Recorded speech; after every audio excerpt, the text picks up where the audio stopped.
تو آج ہم جس بحر کا تذکرہ کریں گے وہ ہے فاعلن۔ فاعلن کی تختی دیکھیے، فاعلن میں پہلا حرف حرکت میں، دوسرا ساکن، تیسرا حرکت میں، چوتھا حرکت میں، پانچواں ساکن۔ اب اس کی مشق کے لیے ہم ندا فضلی کا ایک شعر لیں گے۔ ہر طرف ہر جگہ بے شمار آدمی، پھر بھی تنہائیوں کا شکار آدمی۔ دیکھیے اس پیج کے اوپر کی لائن میں آپ کو اس کا وزن مل جائے گا فاعلاتن کا، جس میں فا حرکت میں، الف ساکن، عین حرکت میں، لام حرکت میں، نون ساکن۔ جو حرف حرکت میں ہے وہ لال رنگ میں ہے اور جو ساکن ہے وہ بلیک کلر میں ہے۔ اب دیکھیے ہر طرف کی ساکن، ہر طرف میں ہا حرکت میں، را ساکن، طا حرکت میں، را حرکت میں، فا ساکن، یعنی کہ پہلے فاعلن میں ہر طرف پورا ہو گیا، فاعلن ہر طرف، پہلے مصرعے کا پہلا حصہ ہو گیا۔ اب آتے ہیں دوسرے حصے میں، ہر جگہ۔ ہر جگہ میں دیکھیے ہا حرکت میں را ساکن، جیم حرکت میں، گاف حرکت میں، ہا ساکن، یعنی کہ شعر کا دوسرا حصہ بھی ہو گیا، ہر طرف فاعلن، ہر جگہ فاعلن۔ اب آتے ہیں تیسرے حصے کی طرف، بے شمار۔ بے شمار میں دیکھیے یہ با جس پر حرکت ہے، اس کے بعد بڑی یہ آتی ہے جو کہ ساکن ہے، بے، اس کے بعد شمار۔ اب شمار میں یہ دیکھیے، شمار میں شین حرکت میں، میم حرکت میں، اس کے بعد ایک ساکن آنا تھا، مگر ساکن کے ساتھ میں ایک اور ساکن ہے، را۔ تو دیکھیے شعر کے درمیان کہیں بھی اگر ساکن کے ساتھ میں ایک اور ساکن اس طریقے سے لگایا جائے کہ اس کے پڑھنے کی وجہ سے شعر کے وزن میں کوئی فرق نہ آئے تو اسے ہم ملا سکتے ہیں۔ جیسے کہ اگر ہم شعر پڑھتے ہر طرف ہر جگہ بے شمار آدمی، را کو نہیں پڑھیں گے تبھی شعر کا وزن وہی ہوگا، اور اگر ہم را کو ملا کر پڑھیں گے ہر طرف ہر جگہ بے شمار آدمی، تب بھی وزن وہی ہوگا۔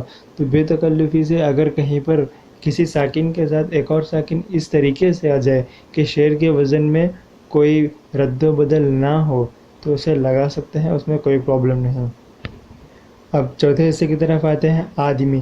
جیسے کہ میں نے پچھلی ویڈیو میں آپ کو بتایا تھا کہ الف مد آ کا مطلب ہوتا ہے ایک الف حرکت میں اور اس کے ساتھ ایک ساکن میں، یعنی آدمی میں ایک الف حرکت میں دوسرا ساکن، دال حرکت میں، میم حرکت میں، یا ساکن۔ یہاں پر دال ہے ساکن مگر دال پر ہمارا رکاو ٹھہراؤ زیادہ ہے، اس لیے ہم اسے حرکت میں شمار کریں گے۔ اب آتے ہیں دوسرے مصرعے کی طرف۔ دوسرے مصرعے میں پھا حرکت میں، را ساکن، بھا حرکت میں، تا حرکت میں، نون ساکن۔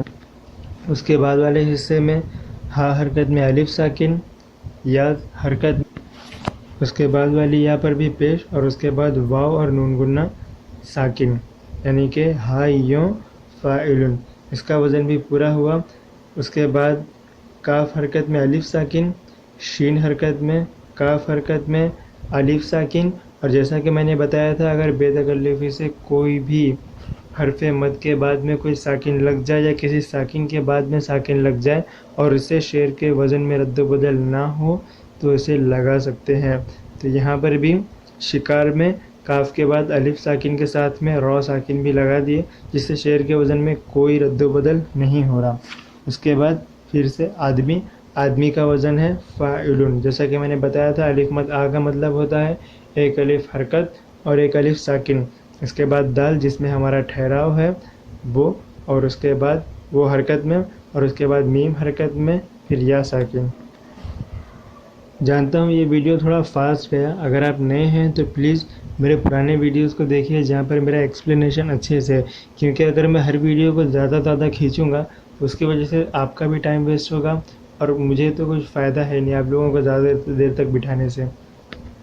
تو آپ پہلے پرانی ویڈیو دیکھیے، آپ کو سمجھ میں بھی اچھا آئے گا، اور جو لوگ پرانی ویڈیو دیکھتے آ رہے ہیں ان لوگوں کا ٹائم بھی بچے گا، اس لیے میں ویڈیو ابھی فاسٹ بنا رہا ہوں۔ آج کے لیے اتنا ہی، پھر ملیں گے آپ سے اگلی ویڈیو میں، تب تک کے لیے الوداع۔